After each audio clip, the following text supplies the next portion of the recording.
Oscar time. It is Pub Talk. Wait, hold on. This isn't the prediction stream? 23 categories. If I take 18, I will be happy. I'm going to go one better than Adam. I'm going to say I'm going to get 19 out of the 23 right.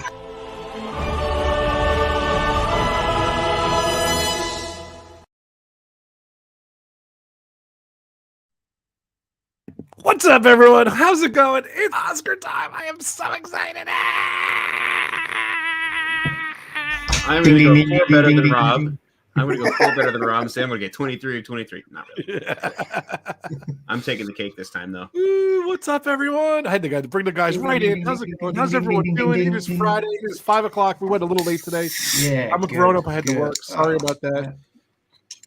What's up, everyone? How's it going? Guys, don't forget, this is Pub Talk. I don't even, what number is this? Pub Talk 66. I can't believe we've done 66 of these crazy things. 66, I think you put. So yes, that's what it is. Yes. So thank you guys. Welcome to the channel.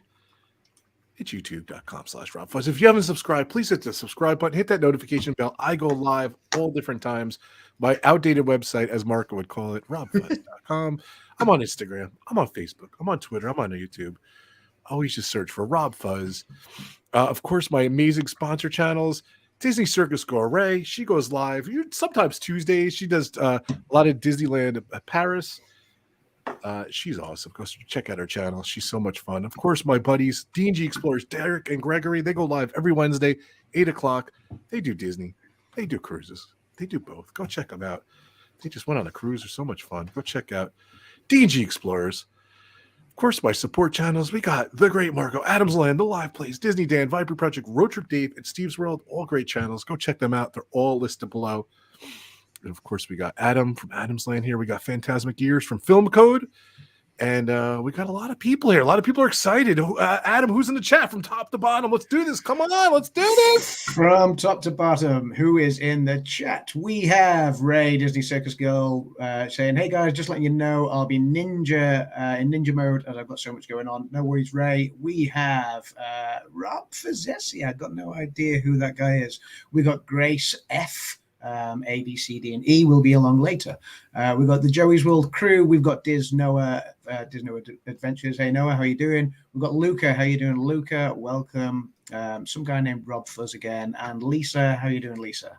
And I'm sure, I mean, it's early yet. There'll be other people dropping in. I think Kim's ninja watching and figuring out her picks as well. So, yeah, this is huge. We're going live on my Facebook, YouTube, and Twitter, all 3 of them. So you guys are on Facebook and Twitter. There's a couple of Facebook people. So yeah, Danielle and Michelle. I'm not sure if it's Michelle, is it Michelle or yeah. I wasn't sure if it's Michelle or Michaela because you get both pronunciations of the same name. So you got Cherie as well from Cherie Awesome Sunsets. There we go. And you've got Dean from the Live Place as well. Dean, what's up, guys?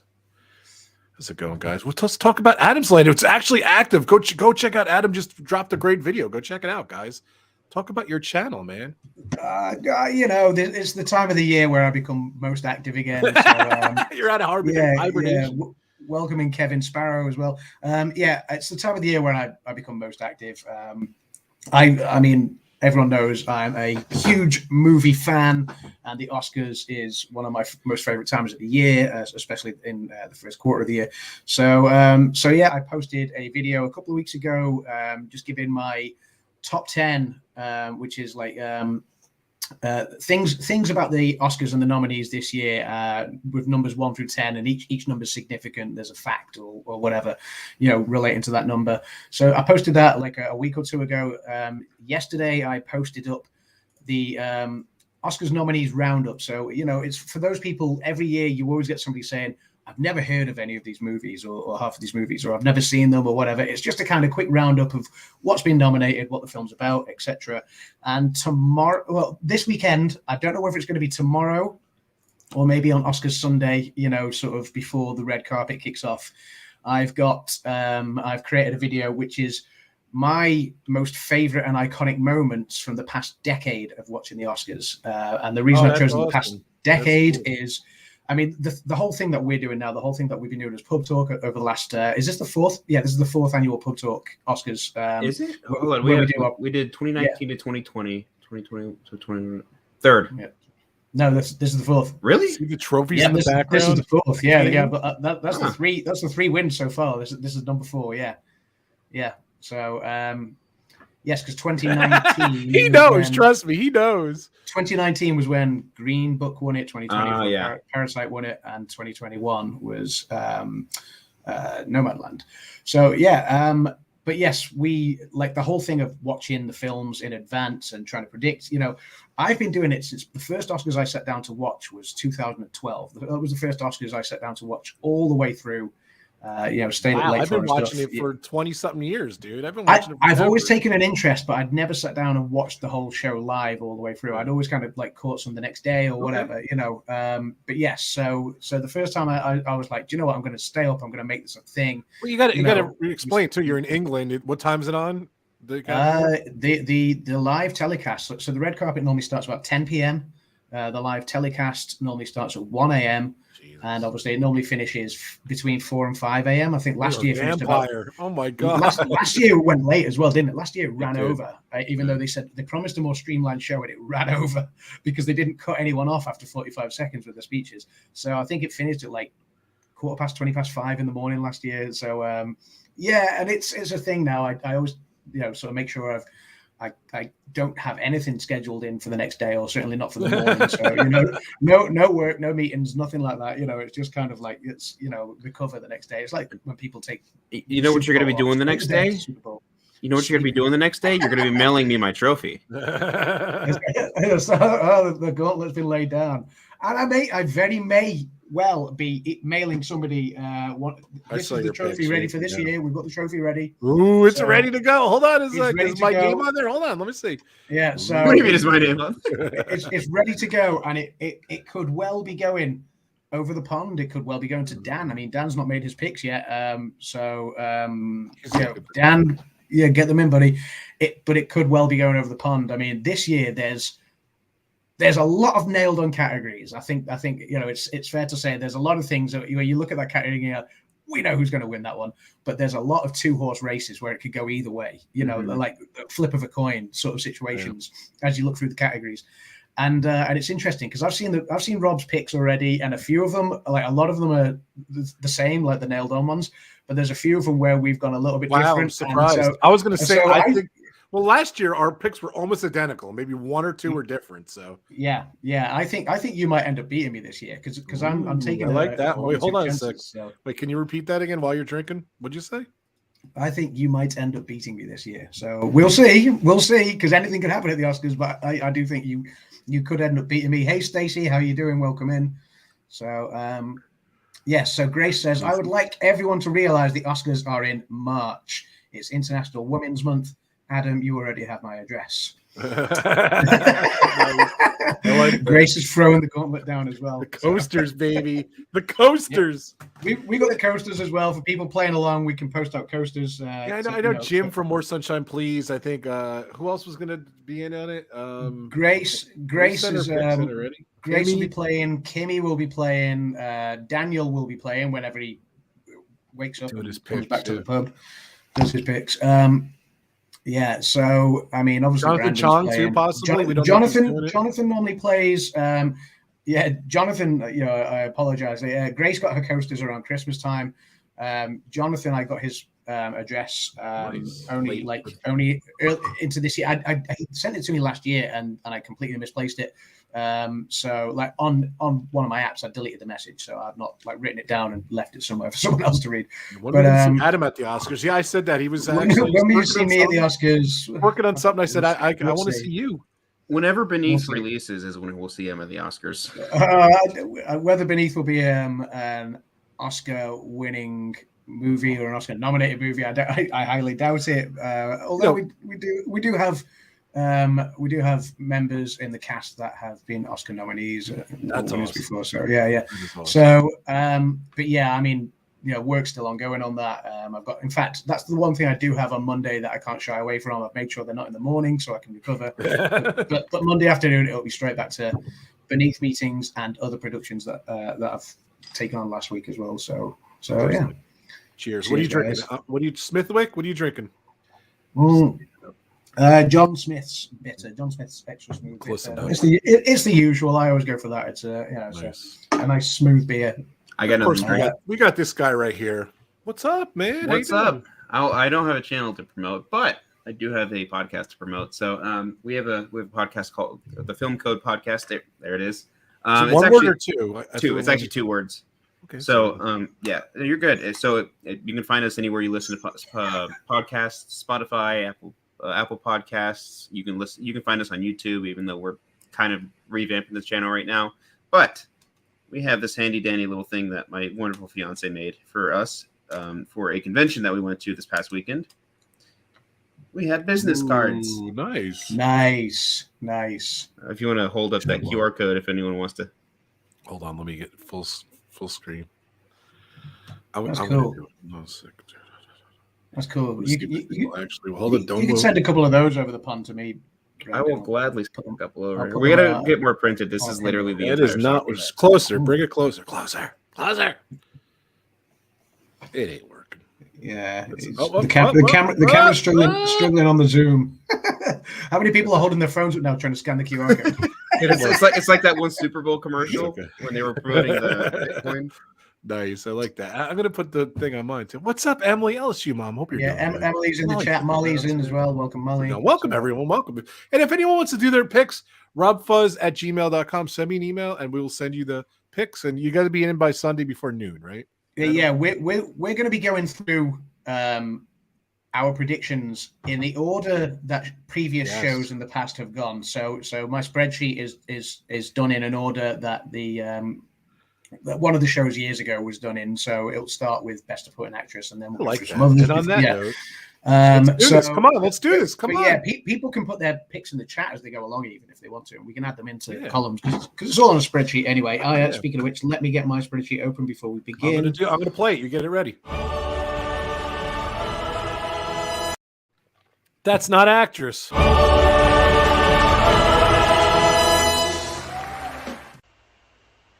Here are the nominees for Best Performance by an Actress in a Supporting Role. Jessie Buckley in The Lost Daughter. Ariana DeBose in West Side Story. Judi Dench in Belfast. Kirsten Dunst in The Power of the Dog. And Arjanu Ellis in King Richard. The pronunciation on those names are incredible. So that voiceover actor is really good too. So, all right, put your picks in there, guys. Best Supporting Actress right off the bat. Best Supporting Actress. Yeah, if people want, look people at this. in the chat Grace says it's to be Supporting Actor first, but we're just going by Adam's list. It does switch every year. So yes, we will see what's announced first this year, but it could well be Supporting Actor because, like Grace says, it does switch every year. I think this is a category that, if you look at awards season, I think this one seems to be nailed on. It seems to have gone to the same person throughout awards season, so I don't see the Academy changing this one up. But yeah, I mean it's a great category. I mean Jessie Buckley was great in the Lost Daughter, although I mean obviously I almost felt we didn't see enough of Jessie Buckley in that film. But yes, I mean she was good, but I mean I think she plays the lead as a younger person. Yes. So she plays the younger version. Time out. By the way, time out. I apologize. We should have said this earlier. I'm going to interrupt you right here, Adam. How many of these nominations have you watched so far? Okay, well before I say that, you don't want to talk about it yet? Brandon, there are 53 films that are nominated across the 23 categories this year, and that includes obviously your Best Picture nominations, which is 10 films. That includes your actor in a leading role and actress. I mean, actress in a leading role is another 5 films because none of the leading actresses are nominated in any of the Best Picture awards this year. That was 5 completely separate films. Yeah. But that's everything, including down to your animated films, your documentaries and documentary short subjects, your live action shorts, everything. So there are 53 films nominated for an Oscar this year. Brandon, how many have you seen? I didn't take a count. Roughly. I feel like it'd be easier to say the ones I haven't seen, though. No, real quick. Okay, yeah. We got 90 minutes. Quick. Would you say like 30? Roughly, yeah. The only ones, the only Yeah. categories that I really didn't see is, I mean, other than Robin, I didn't get to see any of the other animated shorts. Didn't watch any of the other documentaries other than Flea. None of the documentary shorts. I think that's about it. I didn't catch 4 Disney movies on the list. Mm-hmm. You had to see a couple of them. Come on, Emily. Oh no, I'm talking about animated short films. No, I'm saying Emily's has seen none, so but I'm just saying. Gotcha. Sorry. Yeah. Emily, Emily, if you're not sure what's been nominated this year, there's a obviously don't watch it now, maybe watch it later if you wish to. There's a 16-minute video on my channel that I posted last night, which will give you a roundup of the top nominated pictures, so the best pictures and the actress categories and stuff like that. So if you just want a quick roundup and to understand what is nominated, then yeah, there is that particular videos on my channel that I posted last night. So yes, all right, so roughly 30. All right, I want you to count though at some point. They extended it out so far. I got a chance. We knocked out 1 or 2 a night, and some of the short ones and everything. I've seen out of the 53. Shockingly, I'm shocked myself. I saw 49 of them. I'm shocked. I actually watched 2 of them with Adam. That's last amazing. So That's 49, amazing. Unbelievable. And I will watch all of them by the Oscars. I only have 4 more left in their documentaries, and one's a foreign film. So Adam. So I've been doing this whole I'm going to watch films before the Oscars thing. Like I say, over the past decade is when I really took the interest in the Oscars. So I started trying to watch the films before, and I originally kind of went for just kind of the main ones like Best Picture and Actor, and, Director and stuff like that. Me too. I remember the first year I did it, I had 20 films to watch, and I thought, God, that's going to be difficult. And I watched 18 of them, and I thought, okay, I did well. This year I really pushed myself, and there are 53 films, and today, an hour ago, I finished watching number 53. I've watched every single I can't film believe it. this year. All of the best pictures, all of the actor and actress ones, the directings, the cinematographies, the documentaries, documentary shorts, animated short, live action shorts, everything. The ones that were only nominated for costume design, only nominated for visual effects, and even the film that was nominated for nothing except the song in the end credits. So I have watched everything. I am exhausted. I'm going to say it's been absolutely it's to watch 53 things over a 5-6 week period since the nominees came out. 6 weeks. Yeah, it's difficult to find the time to do that and to work and to work on films and and take meetings and stuff, which because of the time difference between obviously our time and LA and stuff, you're taking meetings well into the night and things like that. So trying to do it all, yes. Look at the Hollywood guy. He's so Hollywood. I feel accomplished that to have made all 53. Awesome. Congratulations. I'm looking forward to sleeping this weekend. I'm sorry to interrupt. I wanted to talk about that early on. So that's awesome. All right. So back to Best Actress in a Supporting Role. So I'm sorry. I apologize. Back to Best Actress. I wanted to get that in. Congratulations. I thought Jessie Buckley was great in The Lost Daughter, but I did think her role almost wasn't as significant as I wanted it to be. And I thought there was possibly other actresses from other performances that were deserving to go into this category. More so, one of which would be she from Belfast, but not Dame Judi Dench. I mean, Dame Judi Dench from Belfast is in this, and she was great, but again, her role was very small. I thought the mother in Belfast would have been better suited in this category, as she had been nominated, I think, at the SAG or the BAFTA Awards. Kirsten Dunst in The Power of the Dog, great performance. And Anjanou Ellis in King Richard as the mother of the Williams sisters. She was superb as well. However, I do think this one's going to go to Ariana DeBose from West Side Story, which is the same. This is the same category and the same win that Rita Moreno won in 1962 for the same role for playing Anita, isn't it, in West Side Story? Yeah. So, yeah. I'm gonna have to agree. I'm also going. You're with frozen, Lauren. by the way. You're frozen. I am. Yes. Hold That's on. why we're laughing at you. Yeah, you have frozen. Oh, he's gone. He picked the girl from King Richard. So. Oh, he's gone for okay. Yes, okay. Yeah. Right. Better. He's back. Yeah, better. Yeah. Yes. All right. Yep. You were like this. It was funny. I'm also gonna have to go with Ariana DeBose for West Side Story. That's not who you picked. Oh yeah, you did pick. Yes, it is what I picked. It is who I picked. I forgot. I was looking at another one. Sorry. I'm sorry. Yeah, no. Sorry. I personally think she's gonna take it. Oscar season, not Oscar, but award season has been good for her. This is also a huge breakout role for her. Especially because like working with Steven Spielberg and getting to do a lot of Oscar nominated stuff, it's huge. So I think she's gonna get the win. Yeah, I picked her too. She was just awesome, and she's won all the other awards. And I'm gonna say two things too. I don't think I'll put it out there. I don't think anyone's going to sweep anything. You know, Power of the Dog got the most nominations at 12. Adam, is that what it is, or 13? 12. Power of the Dog got 12. But I don't think anyone's and it will win some awards. Like there's without a shadow of a doubt. You know, there's some dead certs for it. There's some that it could or couldn't win either way, and we'll get to those as we go along. Yeah. But Power of the Dog will win some stuff. But I think if you're going to take a big winner this year, I think Dune could be up there as a big winner, but I think it's because it's gonna win a lot of the smaller categories, and I don't say that to play down the significance because every award's important, but you know things like I mean we'll get to them, but we'll get to them. But I don't think it's going to be a landslide. I think it's going to be so spread out, and I think there'll be a lot of spread out. The awards when is the due date for the awards? Like, was it this week, right? After the BAFTAs, after the Screen Actors Guild Awards, after all these the Production Guild, the Writers Guild, you know, the Critics' Choice, the Golden Globes. Like they're all went through. They all went through the motions. Yeah.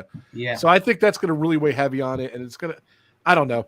The Oscar surprises us, as we say every year. It surprises us. There's always going to be a surprise. I don't think it's. I think it's just going to be spread, you know, and it's going to be all winners from other awards. So, and I don't know if Brandon did it. I don't know if Dan does it, but I'm picking who I think's going to win. I did that this year. Not good job. Not necessarily that I think, because I've seen, like I said, I saw most of these movies. What was it? 49 of these. I've seen a lot of them. So. Literally, some of the movies I didn't like, I actually pick. So we'll go through that. Though. Listen, right. I learned from my mistakes last year. Good because I did fairly strong. Every other year. I did fairly strong in 2020. You did pretty good. He did. All right. So let's see. Best animated film. That's what I'm saying. Emily, I think Emily, you never saw Encanto, Luca, or Raya and the Last Dragon. I think you've seen all that stuff. So, sorry. Animated feature. Here we go.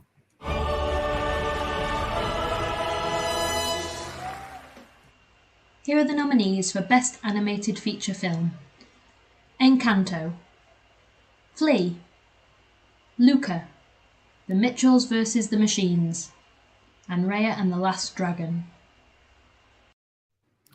Kimmy should be a professional voiceover actress because I love I love your voice too, actually. So too funny. So good job, Kimmy. Good job, Adam, for doing those.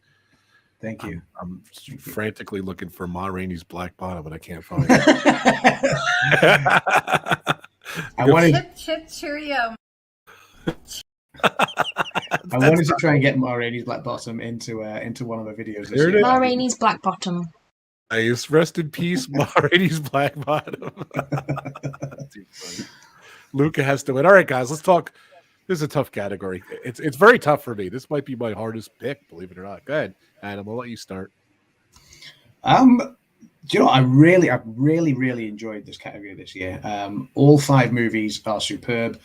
Encanto is so vibrant. Like, you know, the moment you watch it, you're like, wow, look at the colors and everything. You know, it's such a vibrant film. But they also did that with Raya and the Last Dragon as well. There was a lot of vibrancy in that. Luca was good fun. But I'm sorry to Luca in the chat. I just don't see Luca winning. The Mitchells versus the Machines is so underrated and so good. It's so entertaining. Really we watched it last Friday while eating pizza. So if there was an upset on the cards, I'd be rooting for the Mitchells versus the Machines. But that's not to downplay the significance of Flea as well. Flea is really good, you know, and Flea's been one of those anomaly surprise packages of the Oscars this year.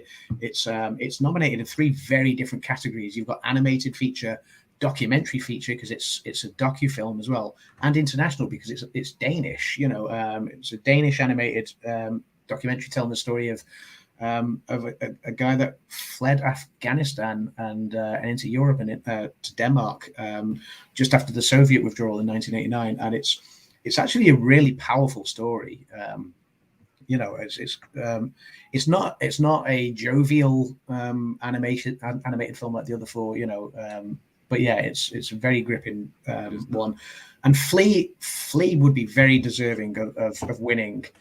And I think in any other year, Flea or the Mitchells and the Machines could take it, but I just think Encanto is going to be too powerful. I think Encanto, everyone seems to love it that I speak to. So yeah. I don't know. I just think I don't see another winner other than Encanto. I don't know. What do you say, Brandon? I'm on the other side of the spectrum. Encanto was great. Luca was great. And Mitchell's vs. the Machines was great. And then Ryan, they were all great. But if Flea didn't exist, I would have gone with Mitchell's vs. the Machines.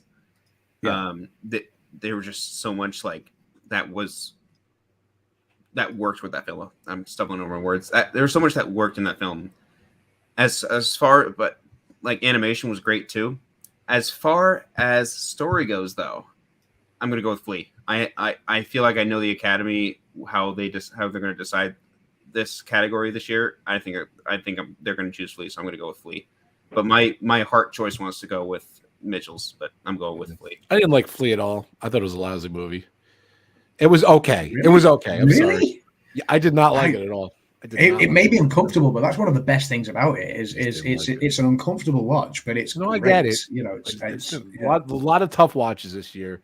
There's been a lot of tough watches. Luca, I love. Stories that need to be told. Incredible. Ride the Last Dragon, I love. That came out last February though, so it's like my logic is it's so long ago. I think it's going to hurt it. Luca's good. It's not as good as Encanto. I think Encanto's going to win, hands down. So, what did you pick, Adam? Oh, he froze. Oh boy, he's thinking. What did you pick, Adam? I picked Encanto. There he is. You're back. What did you pick? You froze. What did I pick? Yes.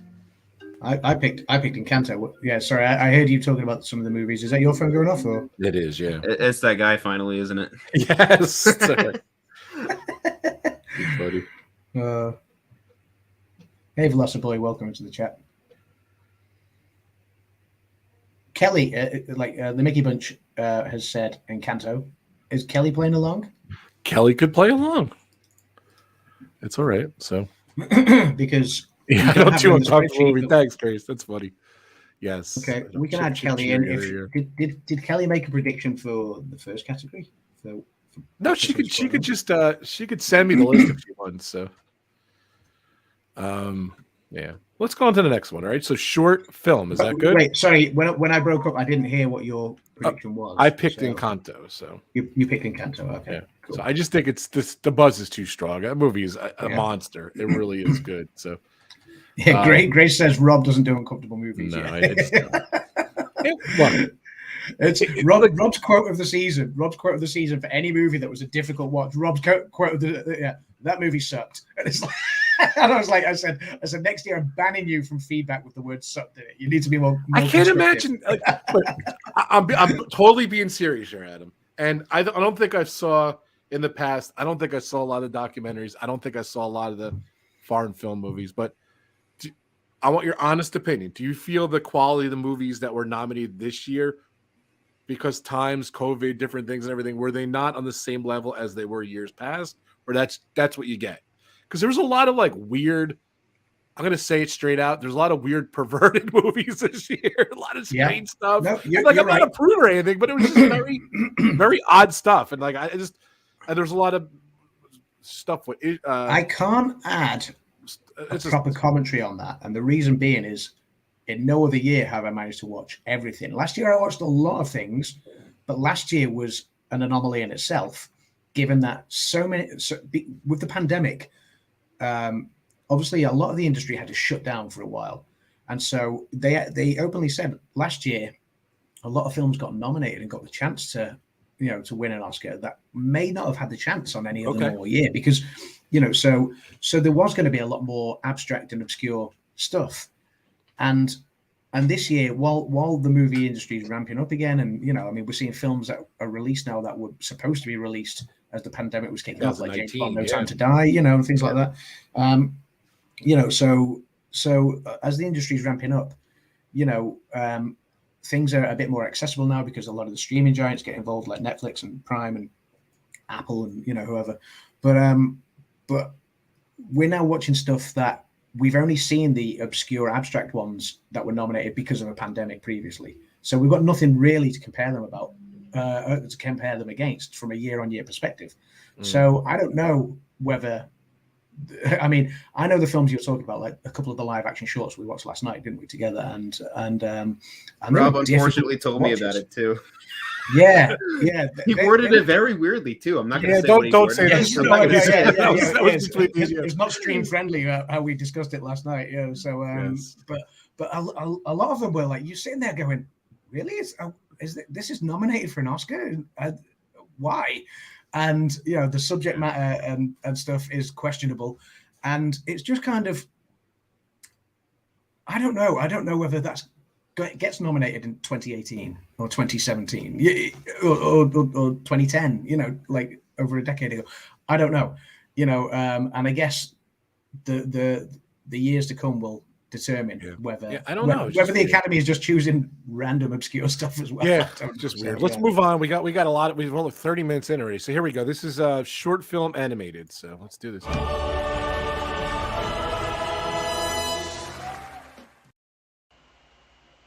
Here are the nominees for Best Animated Short Film: Affairs of the Art, Bestia, Box Ballet, Robin Robin, and The Windshield Wiper. Again, I've seen all these, and like in years past, that animated I usually try to get in and stuff like that. So I don't know, Adam, what do you think? Like with these more of these sub ones, we'll go through them a little quicker. Yeah. So again, watched all of them. Affairs of the Art, very weird. I don't think many people in the Academy will get it and appreciate it. I mean, I didn't like it that much. Affairs of the Art. Bestia, even more bizarre. Very bizarre. Very bizarre. The less said about Bestia, the better. Box Ballet was beautiful. I really enjoyed Box Ballet. And The Windshield Wiper, I really quite enjoyed as well. But I think because of the cast behind it, Robin, I mean, you've got Richard E. Grant, you've got why does her name escape me all of a sudden? The girl from X-Files was in it. Yeah, Gillian Murray? No? I don't know her name. Yeah. No, what's her name? I'm sure it's on there. Gillian Anderson. Gillian Anderson. Yeah, Gillian Murray's another actress. Yeah, Gillian Anderson. Yeah. So you've got Gillian Anderson. You've got Richard E. Grant, and you've got. It was well animated. It was like really well animated. It's on Netflix. You go watch it. It's Robin. It was a good fun little pick. I think Robin's going to take it. It's a Christmas kind of theme movie, kind of. Mm-hmm. Yeah, a lot of the shorts tend to do well when you've got star quality involved in it. So yeah, I think because of that. Well done. I agree. I agree. I think Robin deserves it. The animation, I love anything with stop motion animation. They just like yes. I feel like absolutely harder animated kinds of things to do. I'm not speaking from experience. My fiance works in animation, and she was telling me about it. Stop motion animation, it's like you have to move each and little, like if you want to move your character's arm by a centimeter, you gotta be like very delicate with it. So yeah. Yep. So I'm going with Robin. Oh, we all did, yeah. Cool. All right, let's do this. Okay. If you want to put your picks in there too, guys, and in the chat. Original screenplay. Here we go. Next one. We good? We moving on?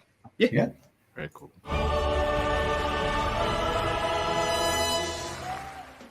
Here are the nominees for Best Original Screenplay: Belfast, Don't Look Up, King Richard, Licorice Pizza, and The Worst Person in the World.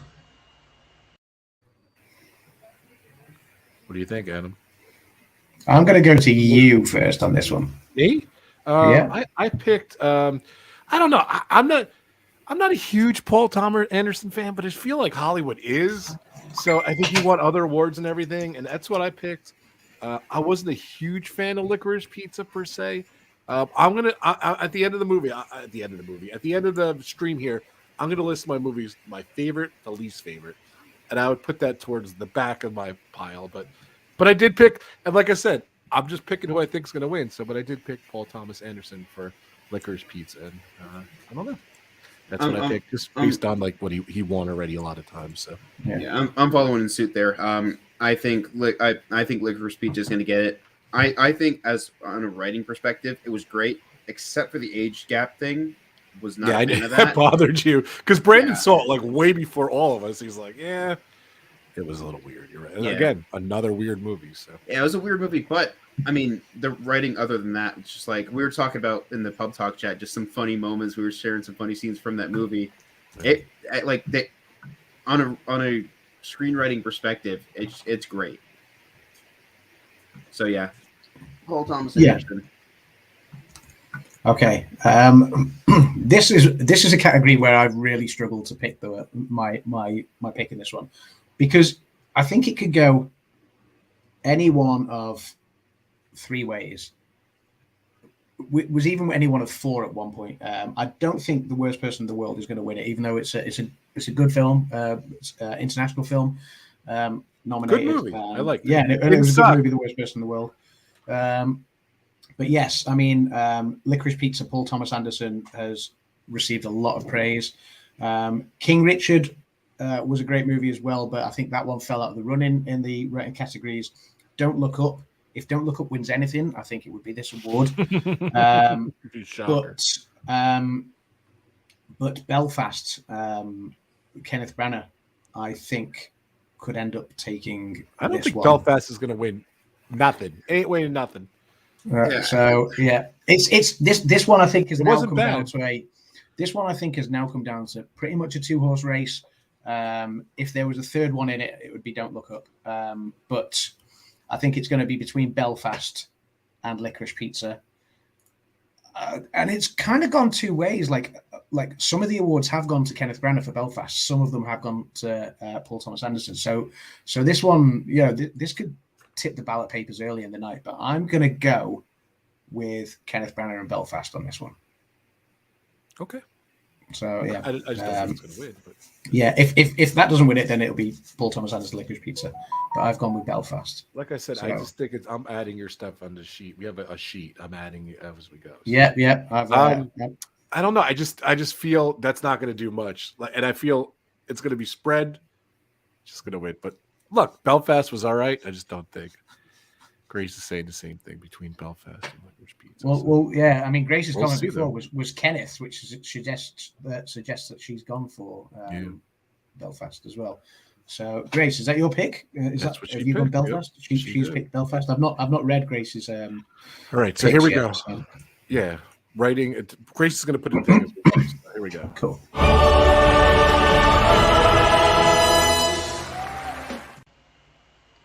Here are the nominees for Best Adapted Screenplay: Coda, Drive My Car, Dune, The Lost Daughter, and The Power of the Dog.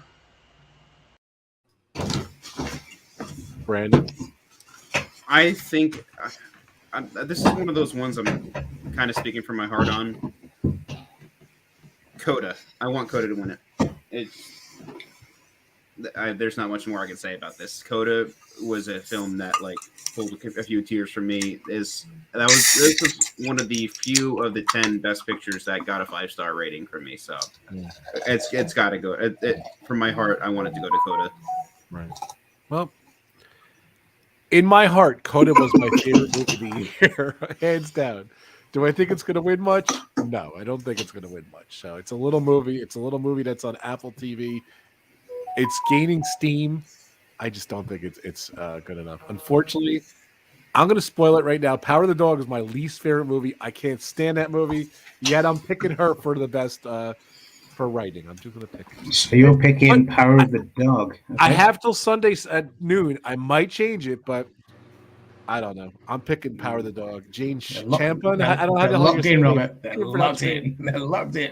I got till Sunday at noon. So I remember Brandon did this 2 years ago. I remember Brandon did his picks on the stream, and then he changed them on the last minute. Yeah. And he I don't was think I spoke to a bunch of people. I picked these weeks ago. I changed them, and he didn't do any better.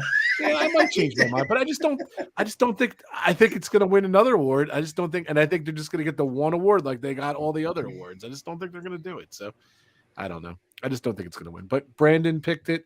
What are you picking, Adam? I'm going with. You can change it too. I don't care. No.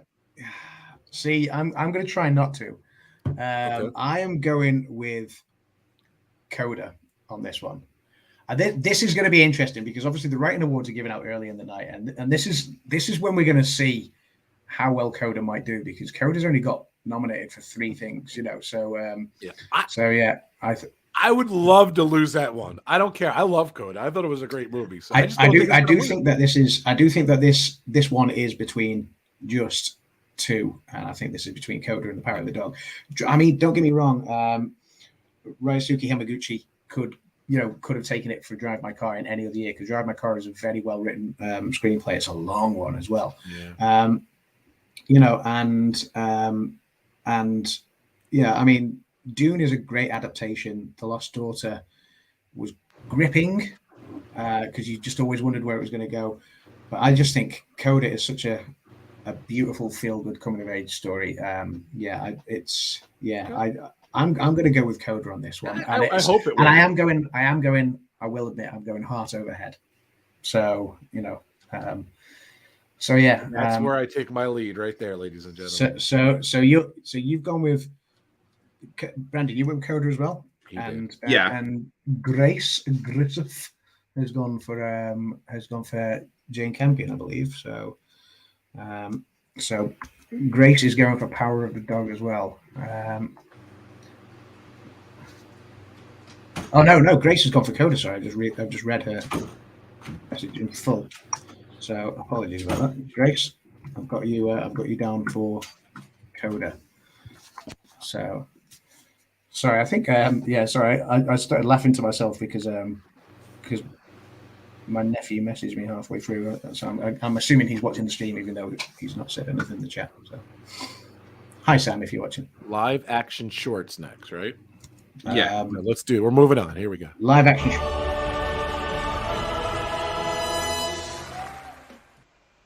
Here are the nominees for Best Live Action Short Film: Alakachu, Take and Run, The Dress, The Long Goodbye, On My Mind, and Please Hold.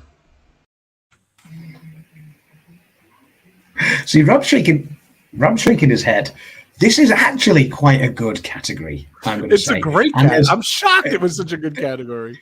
I mean, what I will say, Alakachu, Take and Run, one of the 2 films that Rob and I watched last night. It's a real difficult watch, and it's a real difficult watch because it honestly made my blood boil because of the subject matter. Yeah. It's about real quick. It's about women who are kidnapped and taken off to be forced married in Far Eastern countries, and it's just and it's horrible. Middle Eastern countries, and it's horrible. It's just absolutely harrowing. And as a father of a daughter, it infuriates me that the parents are involved and backing this because of their pride rather than wanting what's best for their daughter's well-beings. And I don't know. I just think in this day and age, things like that should not be happening. And it was a real uncomfortable, horrible watch, but a very, very, very well done film. Right. However, I do think it's out of the running because it's not something that we're familiar with or can fully comprehend in a Western society, which is a shame. The Dress, we'll move on from The Dress because that's just something else that the next 3 films. You're not even going to address it at all. Well, no, okay. So the dress was. I mean, it's a we Polish watched this film. together last night. It's a Polish film, and again, it's a very uncomfortable watch. And it's about 10 seconds. a woman with dwarfism who's looking for romance, and it just kind of takes a real sadistic turn, and it was a bit just it wasn't fun. Thank you. Perfect. The Long Goodbye is an intense film. It's got Riz Ahmed in it, and it's he was in the Sound of Metal last year. He's in Riz Ahmed was in Sound of Metal last year. Rogue one of the Star Wars. It's only short, but it's very well done. On My Mind. Like you're just like, what did I just see for that movie? So yes, for The Long Goodbye, what did I just see? On My Mind is an absolutely beautiful short film. Almost moved me to tears, I'll be quite honest. It was really, really well done. And Please Hold is really fun, but it's a good social commentary. I do think that this category is going to come down to one of two, and it could go either way. Because I know the Academy does like to vote for social commentary films, so Please Hold could take it. But with that being said, like I said about the animated short, star quality matters as well in these smaller short subject ones. And because The Long Goodbye's got Riz Ahmed, I've gone for The Long Goodbye, and that one I've gone for head over heart. I would love to see Please Hold win it. Please Hold it was fun. It was good. It was real fun. Yeah, it was really, really good. Yeah, you definitely. What's Please Hold On? It was on YouTube, I think. Was it on YouTube? I think it was just on YouTube. Yeah, definitely go watch it on YouTube. I picked The Long Goodbye too. I just think it's going to win because Riz. I don't know how to say his name, but it's intense. Riz Ahmed. Riz Ahmed, yeah. What just happened? It's like you got to remember these films are less than 15 minutes, and that movie was just, and like it's gone. And he's like a singer, and he does like this rap at the end, and it's powerful. So that one was a very short one because some of them are 40 minutes long, aren't they? Like, did you pick that, Adam? I picked The Long Goodbye. Yes, I think everyone picked that. Brendan? So I did Long Goodbye. You did Long Goodbye as well. Eh? Yeah, it's Riz Ahmed. Riz Ahmed did Sound of Metal last year, and that did quite well. So yeah. Grace, do we have Grace's? She picked the same thing. Yeah, she picked the same. Yeah, I know Grace has emailed it back. I've just not opened the document to read it yet. But I'm just putting in. So sorry, just a quick one. Have you got Grace's picks open? Sam. It's on the board. Yep, I posted them on the board. So. Okay, cool. So what was Grace's actress in a supporting role and 2 animated ones? Just I put them on the board, so they're on the sheet. Just hit refresh; it should be on there. So. Oh, okay. I've not got that sheet open. Sorry, I've just got my. It's on the sheet you created. The results. Yeah. Just open the link. No, that's fine. No, that's fine. I wasn't. I have them all. Yeah. So, yeah. Cool. She did send them earlier. So. Cool. All right. So what is next? We have. Let me open up in the drive. Oh, we lost Brandon. So achievement in production design, right? Achievement. I wish we could go like a half hour talking about each of these because they do deserve some more talk. So yeah, achievement in production design. Yes.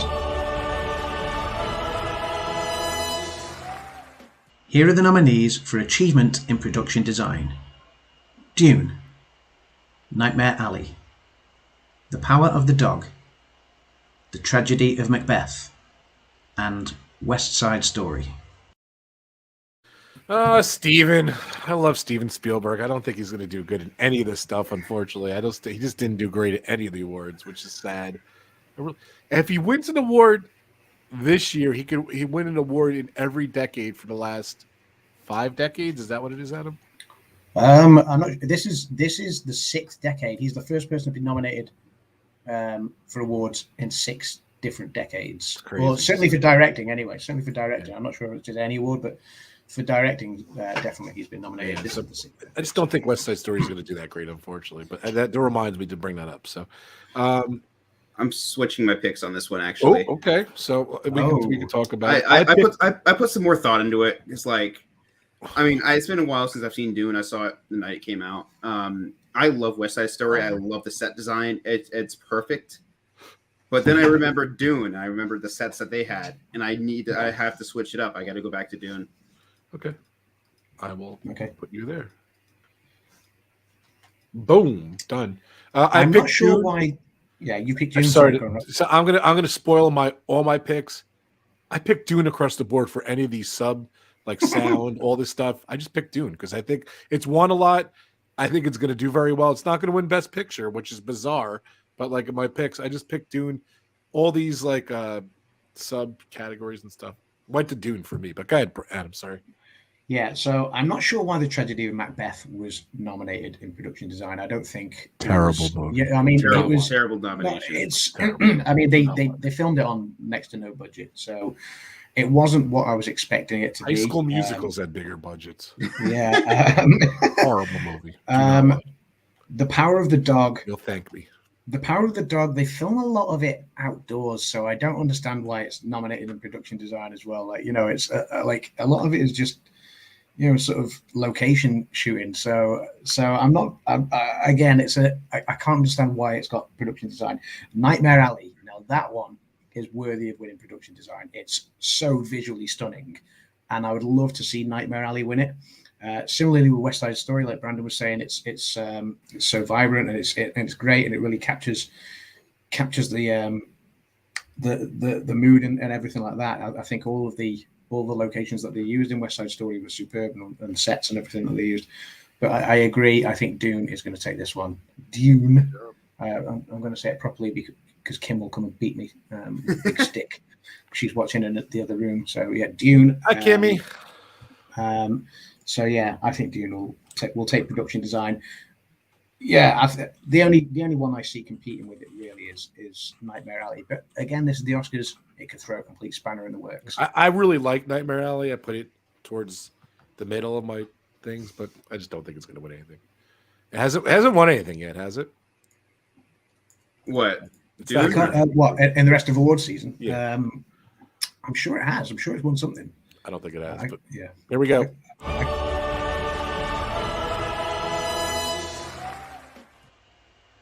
Here are the nominees for achievement in costume design: Cruella, Cyrano, Dune, Nightmare Alley, and West Side Story.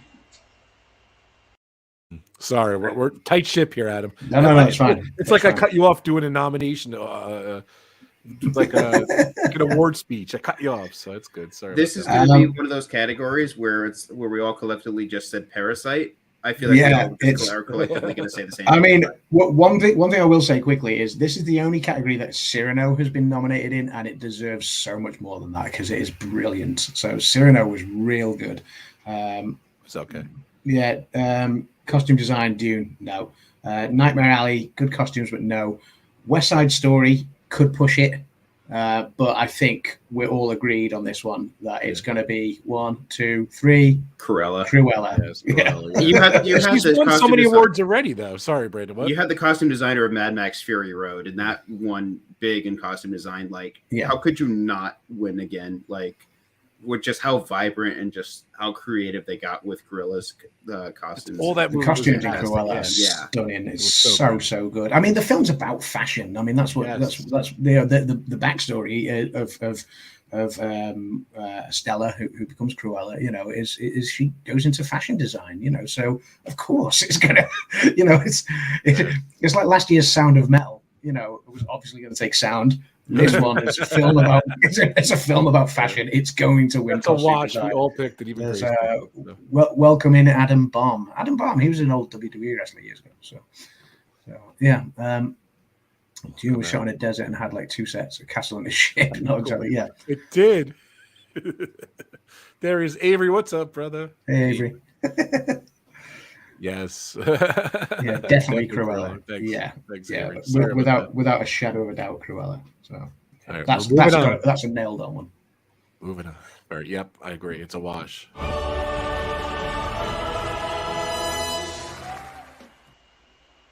Here are the nominees for Best Documentary Feature: Ascension, Attica, Flee, Summer of Soul, or When the Revolution Could Not Be Televised, and Writing with Fire.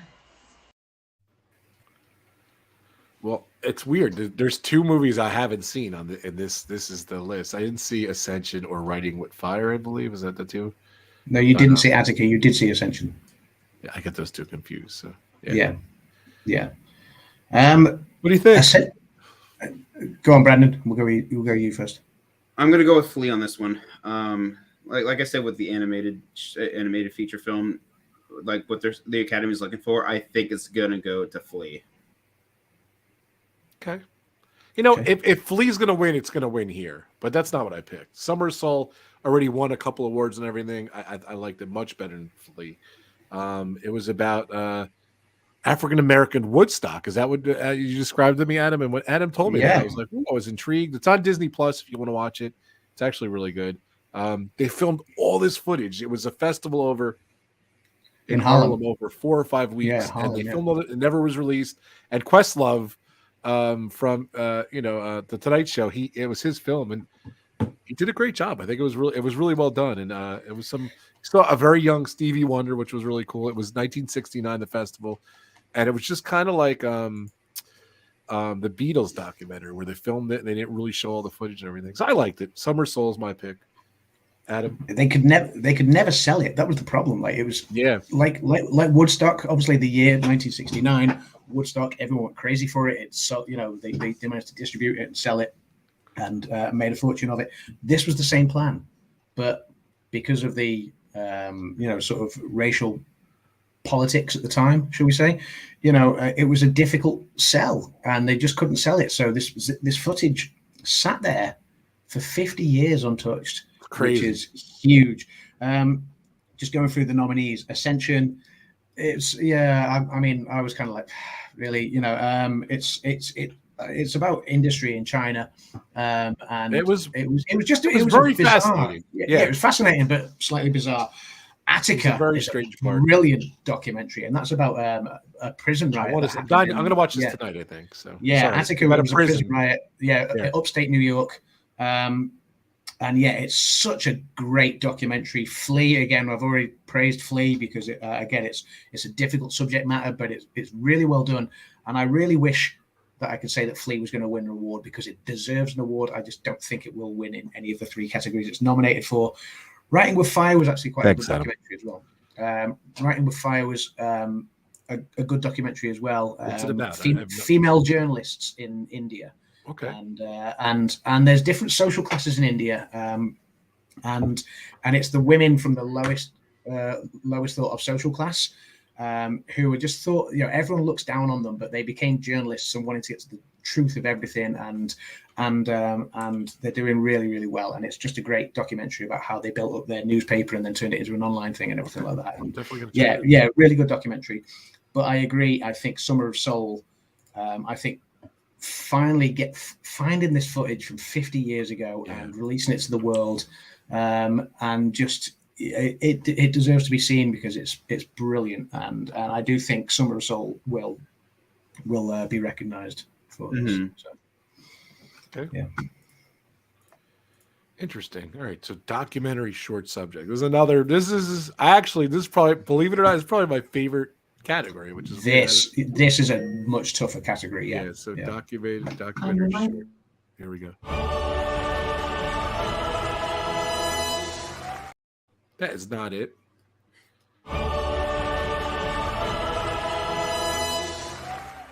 Here are the nominees for Best Documentary Short Subject.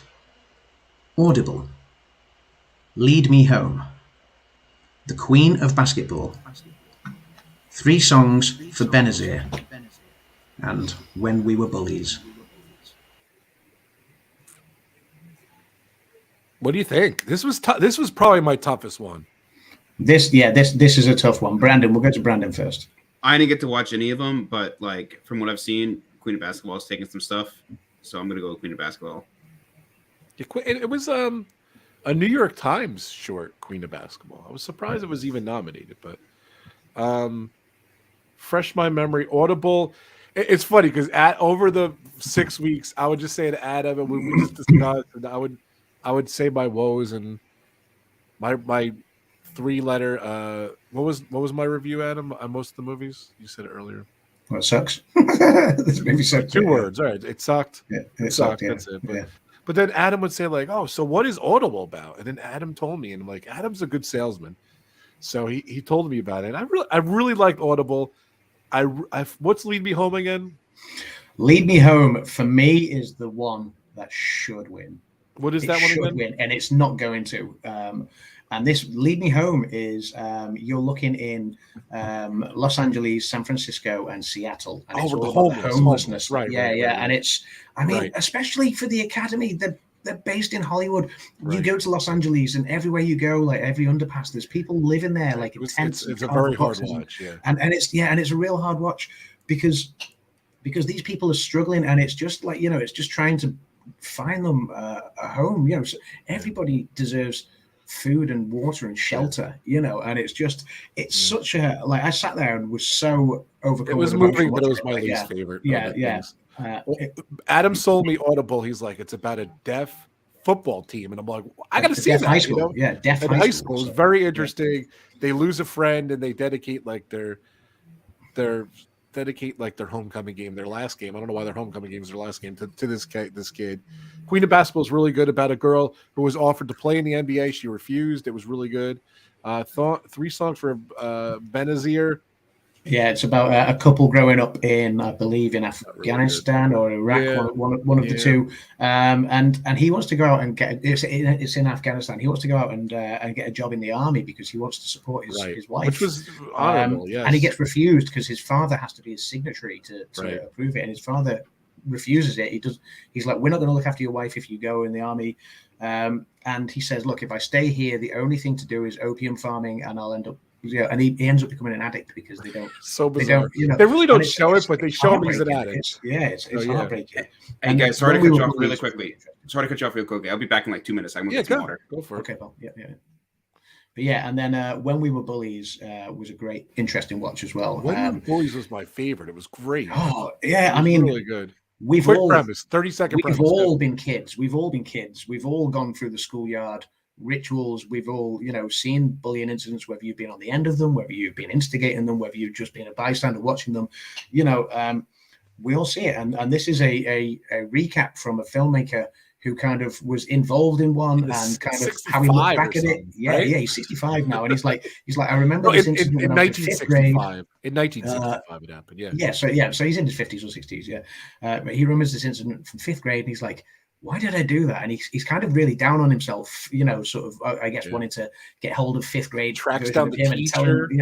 Tracks down the teachers to say, do you remember this incident? He tracks down as many of his classmates as possible to say, do you remember this incident? Do you remember this kid that we, and it's a feel-good kind of movie. It's bizarre too, like that he would do that. Great that they kind of definitely check it out. That's on YouTube too, I think, right? Yes, When We Were Bullies is on YouTube. Yeah. So check it out. I picked Queen of Basketball. I just think that's the biggest hype, and I just think it's going to win. So I think Queen of Basketball could very well win it. For me, and maybe it's the US versus UK cultural difference.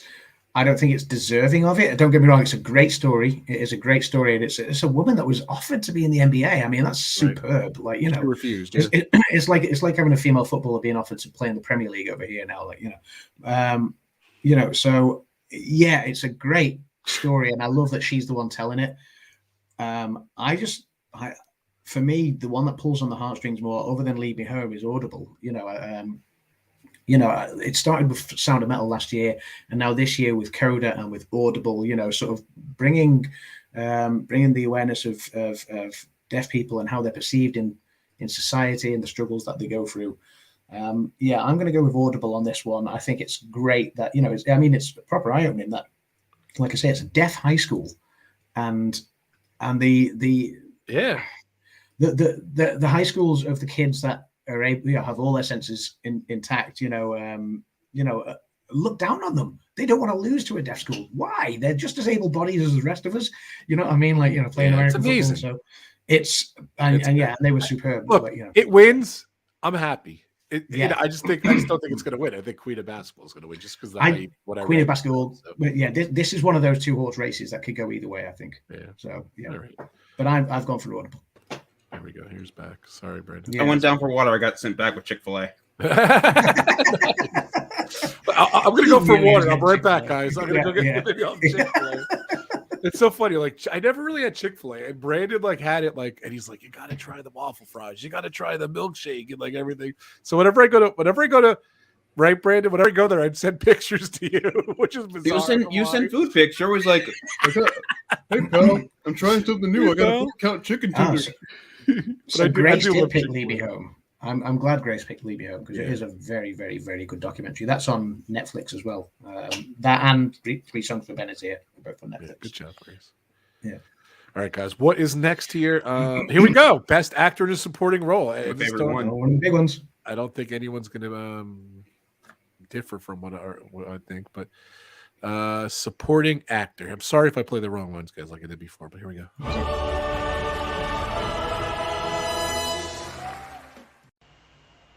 Here are the nominees for Best Performance by an Actor in a Supporting Role.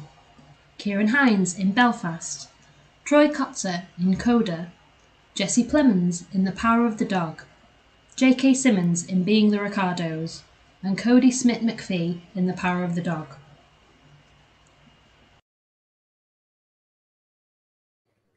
Troy Kotsur. I'm just kidding. Come on. We can literally just move on from this. How does Troy Kotsur not win that award? Like it's interesting because when award season started, the buzz was more behind Cody Smith-McPhee from Power of the Dog, and then recently it flipped to Troy. Yeah, Ciarán Hinds was great in Belfast, but again, I don't think he was in it enough. He was and Jesse Plemons, you could say the same about him in The Power of the Dog. J.K. Simmons, I love J.K. Simmons, and he's the only nominee in this category that's been nominated previously. The other four are all first-time nominees. Love J.K. Simmons in almost anything he does, including Being the Ricardos. But yes, if it's not Cody Smith-McPhee, and I don't think it will be, it's going to be Troy Kotsur. He's been swooping the rest of awards season. He's the first ever deaf actor nominated, along with the winner of the first deaf actress to win. Which is amazing. So it's a good. Like I think that's where they'll get rewarded. I wish Dakota could be more celebrated. I don't think it's going to happen. If it does happen, it's a win. It's my favorite movie of the top 10. I'm going to spoil it. We're moving on though. Everyone, real quick. My favorite thing about Troy being nominated is like it's not just because he's a deaf actor. Because like I know they're trying to be more inclusive and stuff. He deserved it. He deserves it. Definitely. He really, really deserves his performance. They were all great. All four of them were great. They were all great. He's always previously just been a background actor, and this is one of his first more prominent roles. Like he's been superb. Like when he's just sitting in the he's sitting in the end of the truck with his daughter, and she's singing, and he's just feeling her chest with the vibrations. Man, I cried. I could not stop. Apple TV is $50 for the year. Ted Lasso, that and The Morning Show is worth the $50. So go subscribe to to Apple TV, and they have a lot of other stuff, but those three things alone are worth it. And Code is definitely worth it for the $50 a whole year. You get it's a good channel. I recommend it. All right, moving on.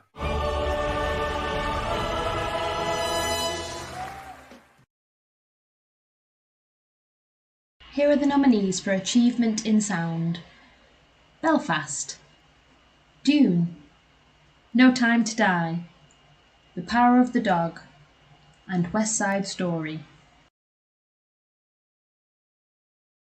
Dune, next. I think it's Dune. You picked Troy Kotsur, right? Last time? Yeah, I picked Troy Kotsur, yeah. I don't know why Belfast has been nominated in sound. I don't know why The Power of the Dog has been nominated in sound. Normally sound goes to either war movies or something with a lot of machinery, so racing movies and stuff like that, or musicals. So you could argue for West Side Story, but at that in that same vein, why is Tick Tick Boom not nominated, or Cyrano, or anything like that? Yeah. However, the sound in Dune is amazing. So yeah, I do think Dune will win this one. So, okay. Yeah. I like I said, all those categories I picked Dune. Brandon, of course, picked Dune. So. All right, moving on. Yeah. Here are the nominees for Achievement in Cinematography: Dune, Nightmare Alley, The Power of the Dog, The Tragedy of Macbeth, West Side Story. Adam? Okay, this one was a tougher category. This is your category. Yeah, this one was a tougher category, and there are two films that I think deserve to be in there that weren't, which was Belfast. I thought the cinematography in Belfast was great. But they've gone for the monochrome Tragedy of Macbeth instead. I also thought the cinematography in Cyrano again was really good. French Dispatch as well. French Dispatch deserves to be in this category. Yeah, I agree with West Side Story cinematography. That is absolutely superb. Unfortunately, it's not taking anything in the rest of award season. And I think of all the cinematography, West Side Story is my favorite. But I don't think it's going to win. It's a toss-up between The Power of the Dog and Dune. Yeah, I think it's going to go. If Power of the Dog does win Best Picture, like isn't that cinematography and Best Picture go hand in hand, or is director? I guess cinematography is always one that kind of goes hand in hand with it, and normally editing as well. So editing, director, cinematography, those three. You know, if somebody scoops those three, they're almost always gonna win Best Picture as well. But you can get like ones that throw a spanner in the works, like La La Land and Moonlight winning, for example, and Gravity scooped a lot of awards, and 12 Years a Slave won Best Picture, things like that. So there are sort of momentum shifts, if you like. But yeah, I do think this one's a tough one because Ari Wenger or Ari Wegner from Power of the Dog has won some awards this season. Greg Fraser from Dune has won some awards this season. This could go either way. I've gone with Dune, Greg Fraser, based on him winning the BAFTA. So I've also gone with Greg Fraser. Greg Fraser is just that one of those cinematographers. Like if he's nominated, he's going to win it. There's not much else that can be said about it. If he's nominated, he's going to win it. My heart wanted to go with West Side Story, especially when Tony's singing the song about Maria and he's like over the puddle of water. Like, good Lord, I wanted that to win so badly, but it's gonna go to Dune.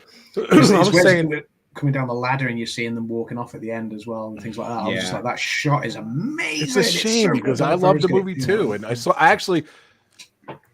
West Side Story is the only movie I saw in the theater. I haven't seen a movie in the theater in 2 years. We went to go see West Side Story. We're the only ones in the theater, but because we just saw it recently. But it was great. Well, there's two other people behind us. But this is where I wish Dune, it's not going to win. This is where I wish Dune kept its original release date of a 2020 release. Yeah. I do think I think I've gone with Greg Fraser. Who have you gone for, Rob? The same as you guys. So Dune, yeah. So film editing. Moving on, guys. We're doing good. So. But yeah, like I said, all these, I picked Dune. I just really did. I think it's going to really do good.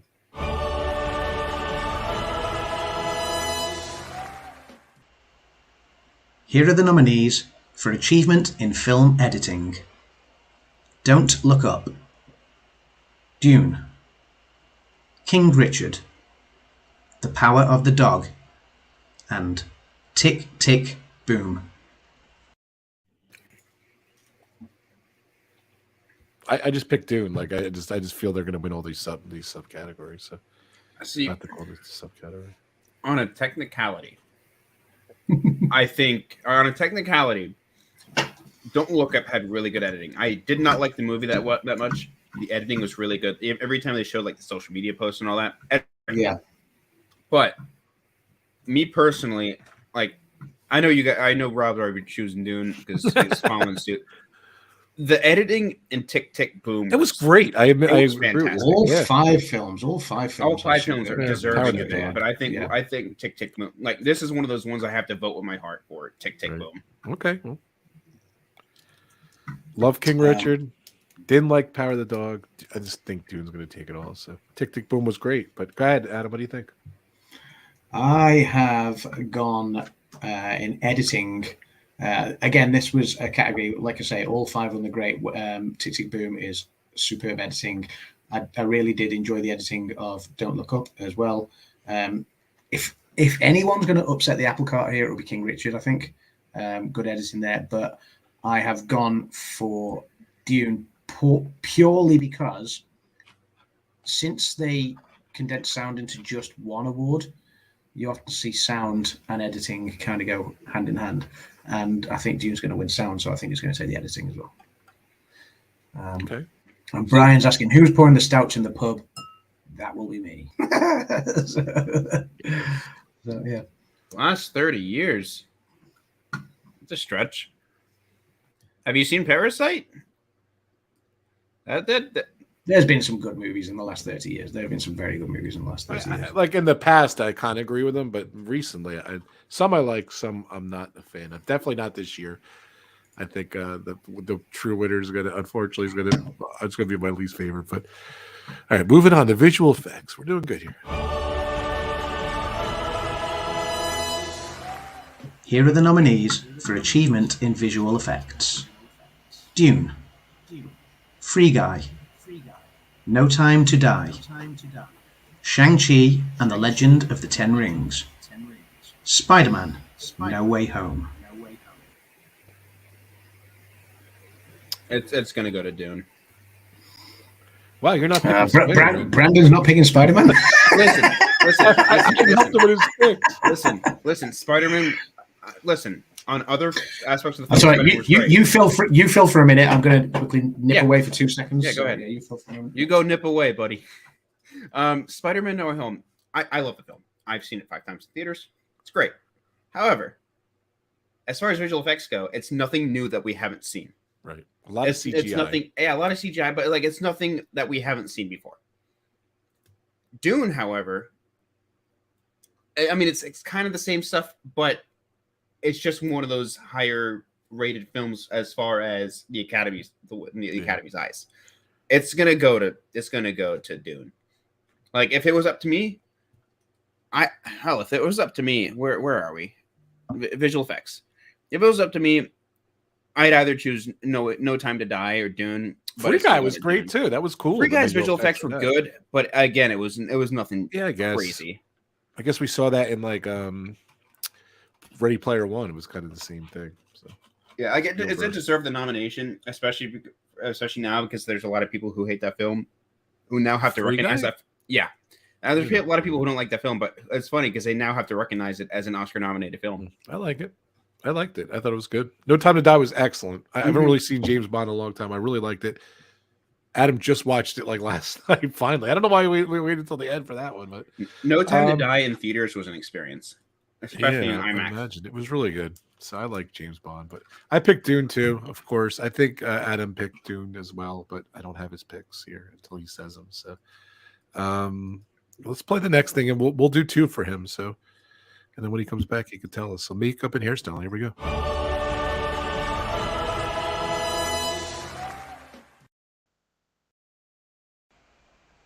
Here are the nominees for achievement in makeup and hairstyling: Coming to America, Cruella, Dune, The Eyes of Tammy Faye, and House of Gucci. You know, I don't know why, but I was dreading watching Coming to America. I just heard really bad things about it. But I'll tell you what, we watched it. What? It was not good. Was it the greatest movie of all time? No. Was it? It was worth watching, in my opinion. I like Coming to America. I thought it was worth watching. I thought it was good. I think you even told me it wasn't good. Was it the worst movie ever? No. Am I picking it? No. That still goes. That title still goes to Moonfall. There you go. I'm staying away from Moonfall, but what's it called? I think Eyes of Tammy Faye was really good. They made her look amazing, so I thought it was good. Who did you pick for visual effects, Adam? Visual effects, Dune, without a shadow of a doubt. I figured it was. There's one thing, obviously, before I just remembered as well. Like when like the editing thing before that, we were talking obviously off stream, weren't we, about how some categories this year are not being telecast live for the first time. Oh, this is funny. Yeah, and we were talking about that, and I'm annoyed by it. Brandon's annoyed by it. I think a lot of people are angry by it. Guillermo del Toro is furious about it. He said, obviously, when everyone's got to work through a pandemic over the last 2 years, this is not the year to start cutting categories and dismissing their recognition from the Academy Awards during a live telecast. And we were talking about it. So what's going to happen is the hour before, and the Academy have said that they will still be presented to a full theatre. How is that possible? Oh, and it won't be seat fillers. That's what they said. It'll be a full theatre and it won't be seat fillers, which suggests that what they're saying is all of the guests for the Academy Awards, the nominees and everyone like that, will be in the theater when these awards are announced. That's all. But they're doing it the hour before the live telecast while the red carpet show is still going on outside. So it's not going to be like that, And what they're also doing is that this, to save some time, they're going to still show these 8 awards in the telecast that goes out live, but they're going to cut out the bits, the little bits like the award winners getting up out their seats and hugging each other and getting down to the stage, So they'll just announce the winner and then it'll cut to them giving a speech, okay, fine, whatever. Now, what they need then to rely on is editors to edit these moments. They need to rely on editors to quickly edit these moments to trim them down and be nice and concise in the main live televised show. One of the 8 awards that's being presented and cut out of the live telecast is editing. Congrats, the Academy. You played yourself. The irony of, the That's Academy. funny. Well done. You spectacular. I'm going to stop there because I was going to call them a word that I shouldn't say on the stream. Please don't. It's hair and makeup. What do you think, Adam? hair and makeup is Brandon, I see which one Brandon's gone for, and it deserved. I mean, House of Gucci. The only category it's nominated for is hair and makeup, and it deserved so much more than this as well. It did. House of Gucci was so good. I know a lot of people will give me crap for saying this. Jared Leto as Paolo Gucci deserved the best supporting actor. He was so good in that role, and his makeup was what helped make. That's what makes me decide this. I mean, Lady Gaga as well was great in it, and she deserved to be nominated. I do think. I mean, Coming to America, hair and makeup is obviously quite good. Cruella, hair and makeup was good. Dune, I'm not sure why that's nominated in this category, I'll be quite honest. But because The Eyes of Tammy Faye, makeup and hairstyling is probably about 10% of that film, maybe 20%, is the makeup and hairstyling. I do think The Eyes of Tammy Faye will take this one. If I would love to have seen it go to House of Gucci, and I think House of Gucci would have won it in any other year. But I do think Tammy Faye will just take that one. I agree with you. Trying to find the next one. So, international feature film. Okay. If I could find it. Internet, here we go.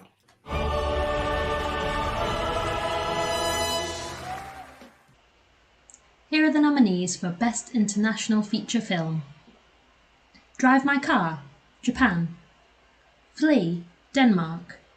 The Hand of God, Italy. Lunana, A Yak in the Classroom, Bhutan. The Worst Person in the World, Norway.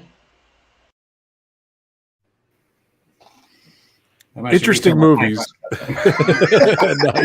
Nice pour. I've seen all of them, but The Yak in the Classroom. As I just learned from Kimmy, Lunana, A Yak in the Classroom. I really like that one actually. Lunana, A Yak in the Classroom. It felt almost like a docu-film, and it's just based about a teacher who lives in one of the bigger cities, probably the capital of Bhutan, and basically out in Bhutan, they get contracted to sort of like a national service almost, to work for the government for 5 years, performing a service, and so the main guy is a teacher, and he's not really serious about his job. He doesn't care about it. He doesn't want to work for the government anymore. He wants to move out to Australia and make a new life for himself. And so he's actually sent to Lunana, which is really, really far north, almost on the border with China, where it's cold and snowy, and it's like a 6-day hike to get there from after a bit of a bus ride. And he goes there. He doesn't really want to be there, but he teaches like at the most remote school in Bhutan, possibly the most remote school in the world. And he kind of, I'll check it out. Don't know spoilers. I want to watch it. Yeah, he sort of finds himself, and stuff. And it's just a beautiful story, and I actually really enjoyed it. Okay. Unfortunately, I think it's probably the film that will fare the worst off in this category. Yeah, probably. Interesting movies, all of them. So all of them, yeah. Flea again. You know, I've already praised Flea twice. I think it's great. The Hand of God for Italy was a good film as well, and bizarre, but okay. Yeah, it was bizarre, and it got rave reviews when it first came out. But it is a good film. The director of The Hand of God, a bit like Kenneth Branagh with Belfast, the director of The Hand of God was almost telling a similar story from him growing up. Right. There's a behind the scenes thing on Netflix as well. It's on Netflix, that one. Yeah. So The Worst Person in the World. I mean, it's nominated in the writing categories as well. It's a really good film, The Worst Person in the World. However, I do think Drive My Car is going to take this one. I mean, it's a Best Picture nominee. It's nominated for writing as well, and I think directing isn't nominated for directing. I think it is. I think so. So Yeah, it's So I do think this one. This is in terms of if you go on years gone by, this is this year's Parasite. It's it's the film that's just going to do well. I don't think it's going to win Best Picture or upset other awards, but it could have won other awards in other years, certainly. Rob, I originally went with Worst Person in the World because I think it's the better film over Drive My Car. Put me back at Drive My Car because I forget it has all these other Oscar nominations. Okay, that's fine. Yeah, you did pick, but Worst Person in the World was really good. I loved Worst Person in the World. They were all really good. I didn't see it Yak in the Classroom, but they were all good. And we're gonna move on though. So, but go ahead, Brandon. Do you have anything else to say? Oh no, I got nothing. I was just gonna say, like I said, Worst Person in the World was really good, and it was my personal pick. But now we're switched over to Drive My Car. Right. Like, I mean, when the film first ended, I'm like, all right, cool, it was all right. And then you put thought into it, and you're like, okay, how is she the worst person in the world? And you're like, oh, okay, all this stuff happened, and she left a man with cancer to die. It was she really is the worst person in the world. I would fool around during the movie and say worst person in the world, like whatever. But yeah, kind of funny. So, all right, so not funny. Music original score. Here we go, guys.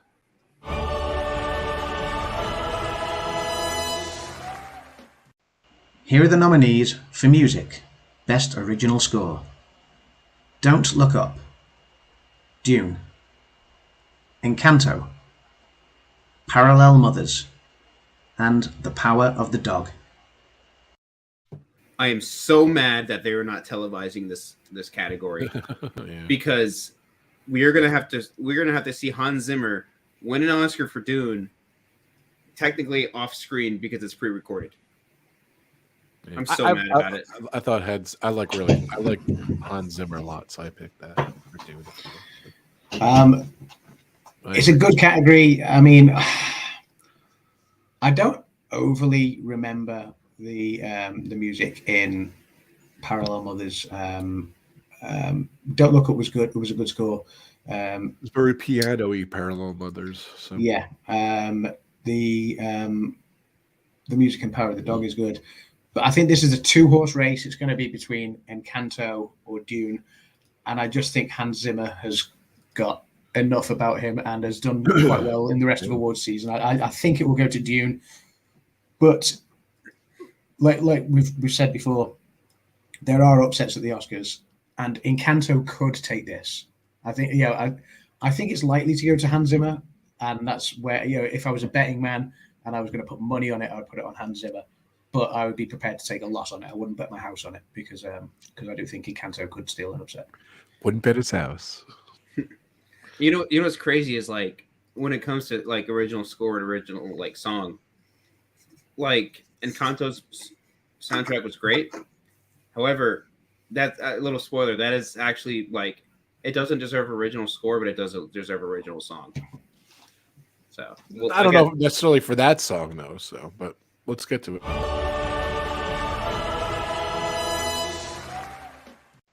Here are the nominees for music. Best Original Score. I messed up, didn't I?